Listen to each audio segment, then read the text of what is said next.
India ने USA को हरा दिया है और पाकिस्तान का सुपर 8 में जाने का ख्वाब अभी जिंदा है। और पाकिस्तान की टीम ने एक बार फिर कुदरत के निज़ाम की उम्मीद लगा ली है।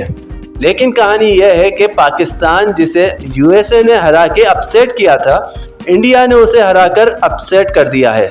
इंडिया ने मैच हरा तो दिया यूएसए को, लेकिन मैच बहुत टफ था, इतना आसान नहीं था। यूएसए ने 110 रन बनाए थे 8 विकेट्स के नुकसान पर, और अच्छी बॉलिंग जो है वो अर्शदीप सिंह ने की थी।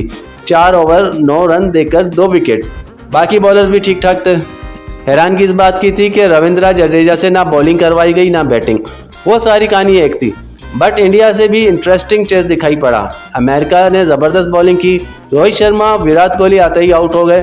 3 पर रोहित, विराट पहली बार वर्ल्ड कप की हिस्ट्री में गोल्डन डक का शिकार हुए। लेकिन फिर शिवम दुबे और सूर्य कुमार यादव ने इस इनिंग को संभाला और सूर्य कुमार यादव 49 बॉल पे 50 रन बनाए और दुबे जी ने 35 बॉलों पे 21 रन बना के नॉट आउट रहे। एक आसान सा कैच ड्रॉप हुआ सूर्य कुमार यादव का, फिर वहां से मैच पलटा। बीच में वो भी इंसिडेंट बड़ा ज़बरदस्त था जब 5 रन के पेनल्टी यूएसए को लग गई थी। 30 बॉल पे 35 रन चाहिए थे और 5 रन की पेनल्टी लगी, वहां से मैच ख़त्म हो गया। फिर इंडिया ने आसानी से चेस कर लिया, जिसके बाद पाकिस्तान की उम्मीदें जो हैं वो ज़िंदा हुई और साउथ अफ्रीका और ऑस्ट्रेलिया के बाद इंडिया वो तीसरी टीम है जो सुपर 8 में के लिए क्वालिफाई कर गई है। रोहित शर्मा सेकंड कैप्टन बने मोस्ट सक्सेसफुल विन को लेकर आईसीसी टूर्नामेंट में। ये उनकी कहानी है। हालांकि बल्ले से वो फ्लॉप रहे थे, लेकिन इस मैच में कई ऐसी चीज़ें खास थीं, जैसे सूर्य कुमार यादव की वो बारी जिसमें उन्होंने 49 बॉल पे 50 रन बनाए और वो एक स्लोएस्ट 50 में से एक है। यू डोंट एक्सपेक्ट कि सूर्य कुमार यादव जैसे खिलाड़ी से ही है कि 49 बॉल पे 50 रन बनाए। लेकिन सूर्य जब बल्लेबाजी करने आए तो 10 रन पर 2 विकेट इंडिया की गिर चुकी थी और उसके बाद सूर्या ने टफ सिचुएशन में अच्छी बल्लेबाजी की। हालांकि देखना यह है कि बड़ी टीमों के सामने भी वो ऐसी परफॉर्मेंस देते हैं या नहीं। बाकी ये इनकी slowest T20 world cup half century थी, 49 बॉल पे 50 रन। इससे पहले 52 बॉल्स पर 50 रिजवान ने बनाए थे, 50 पर डेविड और 50 पे 50 डेविड मिलर ने बनाए थे। और इस वर्ल्ड कप की ये थर्ड स्लोएस्ट हाफ सेंचुरी है सूर्य कुमार यादव की। शिवम दुबे भी इस मैच में अपनी पोजीशन को बचा ले गए। बॉलिंग में तो कोई खास कमाल नहीं कर पाए, ओवर करवाए महंगे साबित हुए, लेकिन बल्ले से जब आए थे तो वो तब 39 पर 3 इंडिया का स्कोर था और बाद में दुबे जी ने 35 बॉल पर 21 रन बनाए। यूएसए को इस मैच की 5 रन की पेनल्टी लगी थी, जो इस मैच की हाइलाइट्स में से है, क्योंकि आईसीसी का एक नया रूल आया है कि अगर आप 60 सेकंड से ऊपर एक ओवर से दूसरे ओवर में गैप करते हैं तो पेनल्टी लगती है। और क्योंकि तीसरी बार ये हुआ था, पहली बार नहीं लगती, सेकंड टाइम भी वार्निंग में बचा जाते हैं आप। लेकिन अगर आप उसी मैच में एक ओवर से अगले ओवर में 60 सेकंड का गैप रखते हैं तो ये पेनल्टी लगती है और ये पेनल्टी यूएसए को लगी और इस वजह से भी मैच जो है वो इंडिया के फेवर में चला गया।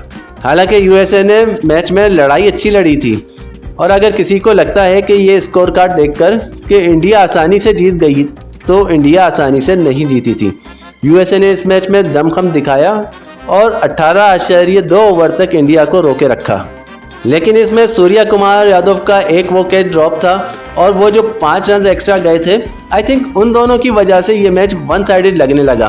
वरना तब तक मैच इंडिया वर्सेस यूएसए बराबर चल रहा था, नेक टू नेक पे चल रहा था और 1-2 विकेट गिरते तो कहानी पलट सकती थी। इस मैच में सौरभ नटवलकर जो हैं एक बड़े हीरो के तौर पर निकले। विराट कोहली और रोहित शर्मा का विकेट निकाला और दोनों को 7 बॉलों के अंदर आउट किया। ये कमाल था। उन्होंने इंडिया की अंडर 19 में खेला, यूएसए चले गए, ओरेकल में काम करते हैं और यूएसए की टीम के लिए खेल रहे हैं। पाकिस्तान के सामने मैच जितवाया और फिर विराट कोहली और रोहित शर्मा को आउट किया। हालांकि लास्ट में उन्होंने गलती हुई, जो सूर्य कुमार यादव का कैच उनसे ड्रॉप हुआ।